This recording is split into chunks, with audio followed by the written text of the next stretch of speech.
Muito bem, pessoal, vamos continuar então a nossa análise, a nossa discussão acerca do conceito de violência, né? Então, em sociologia discutíamos já de maneira introdutória anteriormente uh, a questão da violência, né? A presença da violência na sociedade, discutimos com a produção também de vocês sobre a violência policial, a violência simbólica, a criminalidade urbana, enfim. Hoje, então, nós vamos iniciar uma discussão, uma proposição de reflexão acerca de violência e perspectivas de justiça, né? Que nós temos que ter claro, né? Isso, acredito que isso não seja nenhum problema, que do ponto de vista social, a violência ela vai impactar, ou a ocorrência de atos violentos, ela vai impactar justamente na perspectiva de justiça que vai acompanhar a vida social, ou a sociedade da qual nós estamos inseridos, do qual os atos violentos ou não violentos eles estejam acontecendo. Então, a pergunta a pergunta que vai dar início a nossa análise é uma pergunta já feita pelo Michel Foucault, quando ele vai buscar entender alguns aspectos da violência. E ele vai questionar o seguinte: como as diferentes sociedades elas vão estabelecer aquilo que as pessoas devem fazer, aquilo que é certo.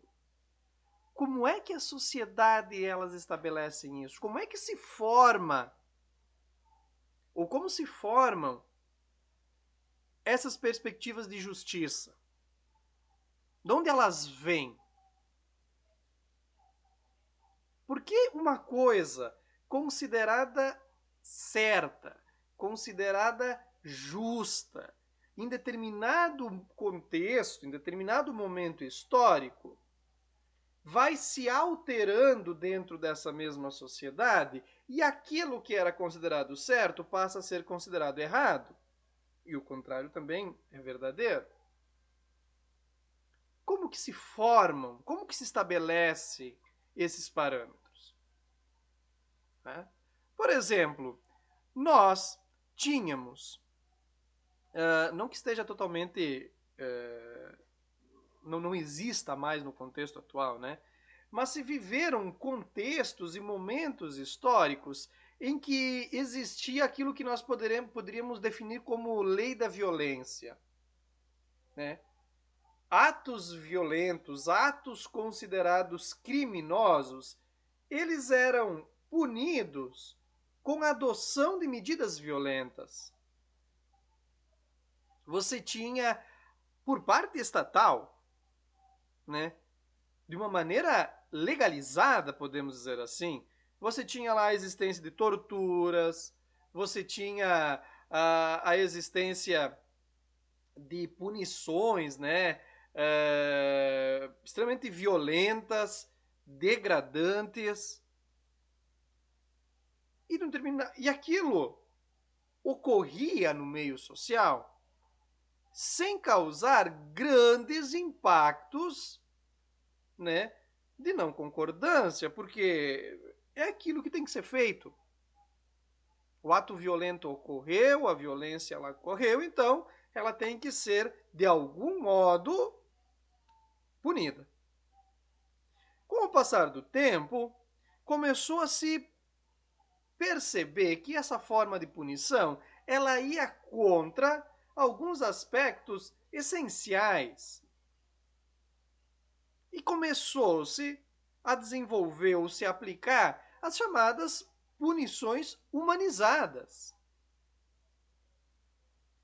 Ou seja, o criminoso ele passa a ser considerado alguém, tá? Porque antes ele não era considerado alguém, ele era considerado algo, né? Ele passa a ser considerado alguém que tem direitos de defesa, de um julgamento justo, de imparcialidade no julgamento, enfim, todas as condições que prevêem garantir a dignidade da pessoa. Porque, como bem lembrava o Kant, né, o criminoso, a pessoa do criminoso, nunca vai perder a dignidade dele. Ele não está defendendo o crime. Não é o crime que é digno. Não é o crime que dignifica a pessoa. A pessoa em si, ela tem dignidade. Ah, então por ter dignidade, se ela errou, ela não pode ser punida. Não, pelo contrário, ela tem que ser punida. Ela tem que pagar pelo crime.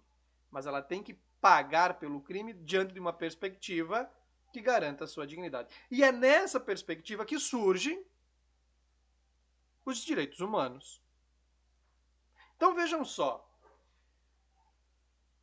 de uma sociedade que normalizava, por exemplo, a tortura de prisioneiros, passamos para uma sociedade, não na sua totalidade, né?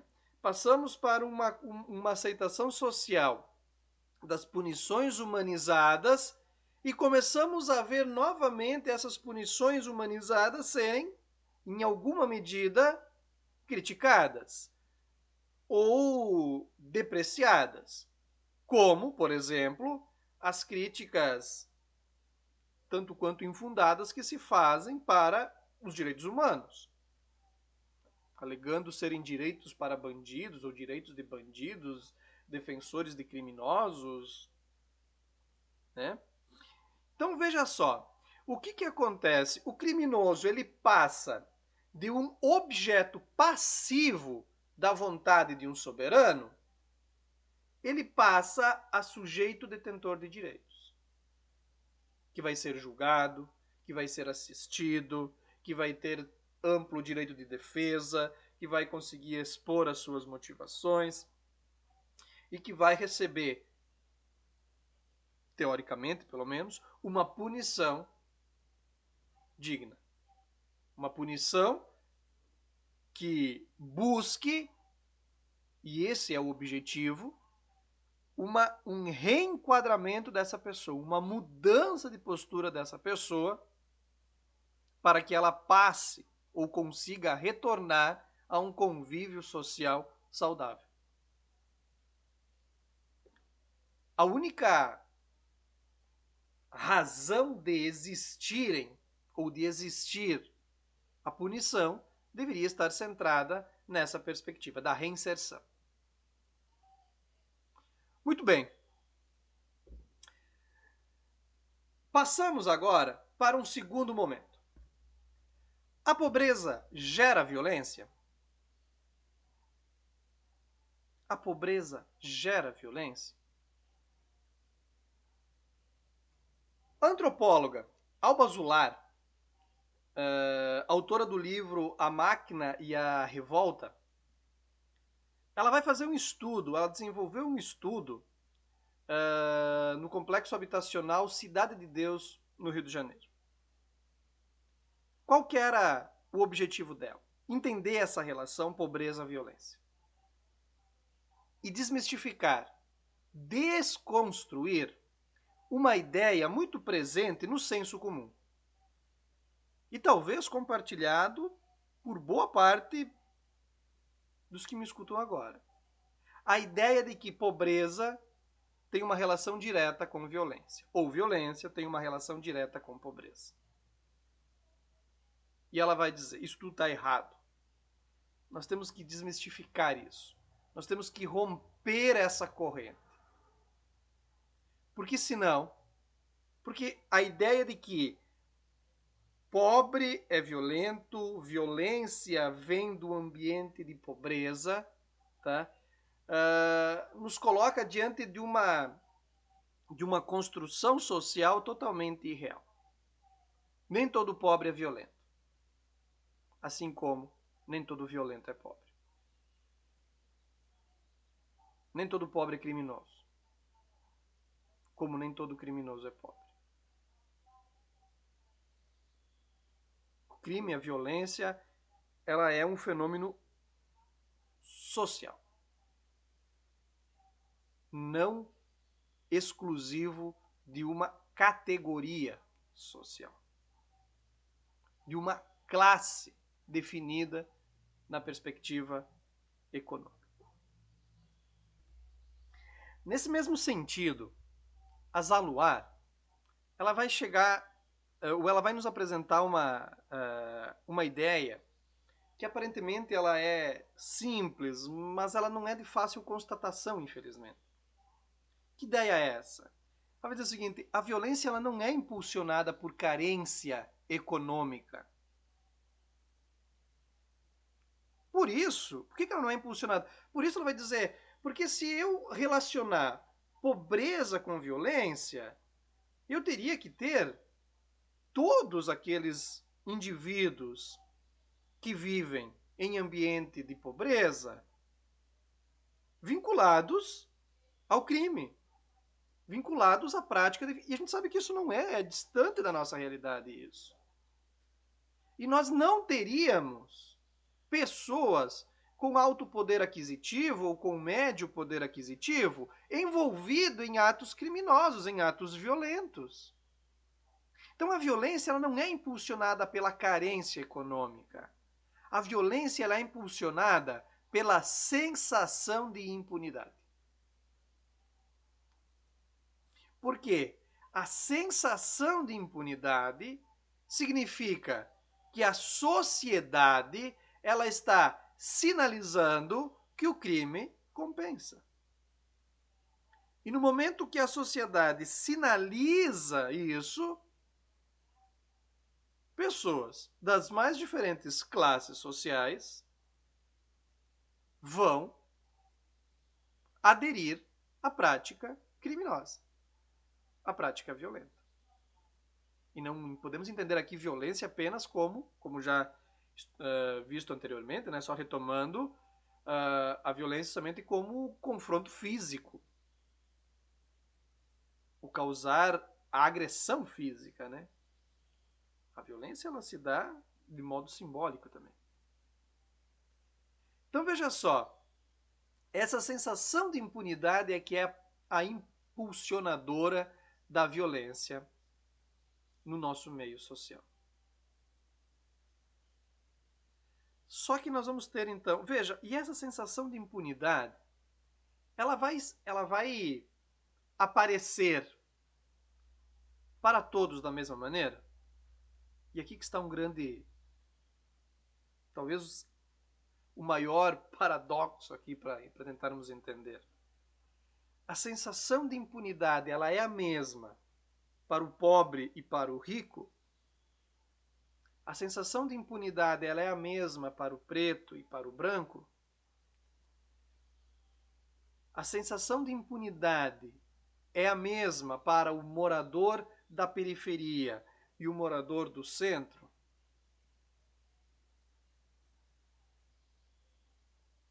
Talvez uma pesquisa realizada lá em 2012, né, a pesquisa intitulada Cidadania, Justiça e Violência, ela nos deu um horizonte bem claro.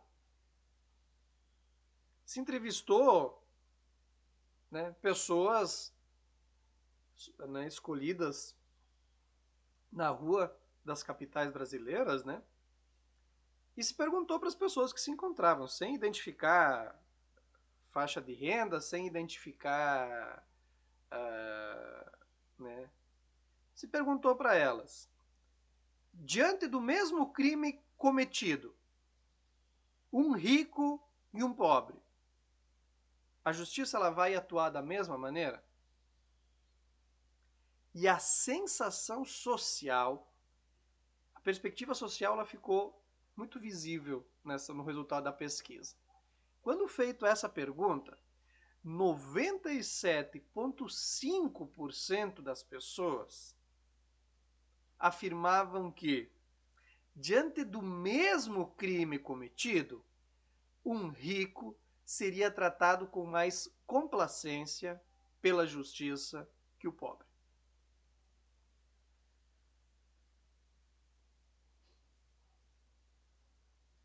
Diante do mesmo crime, 2,5% apenas dos entrevistados consideraram que haveria a mesma tratativa, a mesma abordagem. 97,5% disseram que não. Reafirmando uma tese, né, muito popular, podemos dizer assim, de que no Brasil alguns são mais cidadãos do que outros. O imaginário social ele continua associando pobreza com criminalidade, inclusive entre os mais pobres.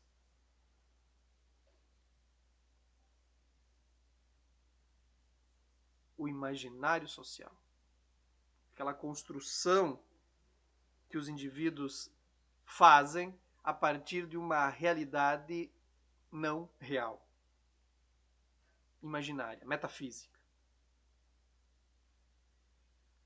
Isso tem que ser desmistificado de maneira absoluta, porque se nós tomarmos como exemplo nações, tá? Uma nação pobre não poderia acontecer, por exemplo, que uma nação pobre como a indiana, ela tivesse ou ela tenha índices de criminalidade muito inferiores aos Estados Unidos, por exemplo. Muitíssimo mais rico. A principal economia mundial. Se pobreza e violência fossem realmente elementos associados, a sociedade indiana ela tinha que ser infinitamente mais violenta do que a norte-americana. E não o é. Os índices são muito diferentes. Isso nos leva a que consideração, pessoal? Final, né? Que a desigualdade e não a pobreza tende a resultar em processos violentos. A desigualdade, não a pobreza, tende a resultar em violência. Principalmente no contexto da sociedade de consumo. E aqui nós vamos entrar na seara extremamente sensível. Né? Por que eu falo aqui sociedade do consumo? A desigualdade na sociedade do consumo gera violência, não a pobreza em si.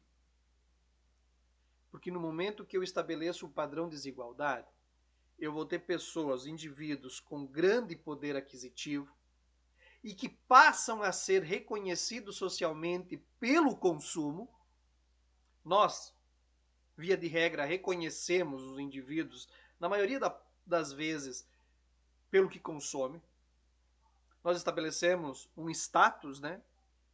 Um status a esse indivíduo pelo consumo dele. Então, nós podemos relacionar, por exemplo, os jovens. Muitas vezes eles adentram na criminalidade porque vem na criminalidade uma condição de poder que vai lhes possibilitar o consumo. A ostentação. Eles passam a ter um reconhecimento social na localidade, no bairro, na periferia, na comunidade em que eles vivem. Então, podemos perceber aqui que não é diretamente o processo de pobreza, de carência econômica, que influencia na ideia de violência ou na perspectiva da violência. O que implica violência é a desigualdade social.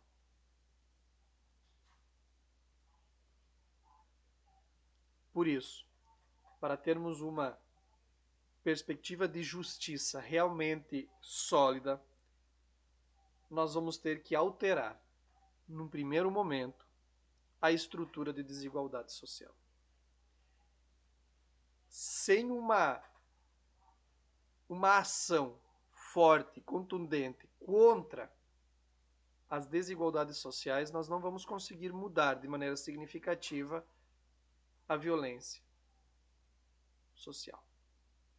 E quando eu falo em desigualdade, eu estou dizendo que as pessoas têm que ter condições de saúde, condições de educação, condições de moradia, condição, né, de saneamento básico adequadas. Eu tenho que, se não igualar, porque a ideia de igualdade, de igualar tudo, ela é um horizonte quase é hipotético, né? É utópico.